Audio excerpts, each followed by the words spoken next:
J'ai trouvé un truc très drôle avec l'un des noms de la famille de Metalos. Jingle.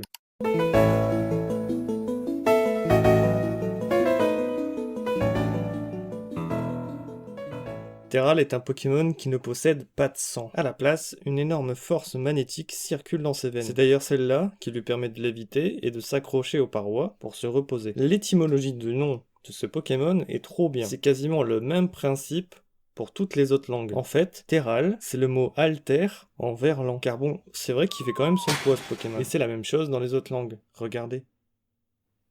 Metang, lui, est issu de la fusion de deux Terral. C'est pour ça que ses bras ont cette forme-là. C'est cette fusion qui lui donne cette puissance psychique et qui lui permet de léviter. On peut aussi voir un pic qui apparaît au centre du visage de Metang, et vous allez voir, c'est un petit clin d'œil à son étymologie. En français, et dans les autres langues d'ailleurs, Metang, c'est la contraction entre métal, donc son type, plus Tengu, un démon du folklore japonais, qui possède un long nez, / bec d'oiseau, plus le mot Fang, donc croc en anglais. Pour Metalos, c'est la fusion entre deux Metang, ce qui lui fait 4 cerveaux au total, car je vous rappelle que 2 Metang, c'est la contraction de 2 Terral. Est-ce qu'il ne serait pas le Pokémon le plus intelligent par conséquent? Mais avant de vous donner son étymologie, je me suis demandé pourquoi Metalos possédait un X en plein milieu de son visage. Qu'est-ce que cela pourrait signifier? Quand j'ai fait quelques recherches, j'ai vu que X signifiait une inconnue. Je me suis posé la question, et puis à un moment ça m'a fait tilt. Est-ce que le X de Metalos serait pas tout simplement la forme mathématique de la multiplication? Car quand on y pense, Metalos est la multiplication de 4 Terral et de 2 Metang. N'hésitez pas à me dire ce que vous en pensez en commentaire. Pour ce qui est de l'étymologie de Metalos, eh bien c'est tout simplement la contraction entre métal plus colosse, du fait que Metalos est une dimension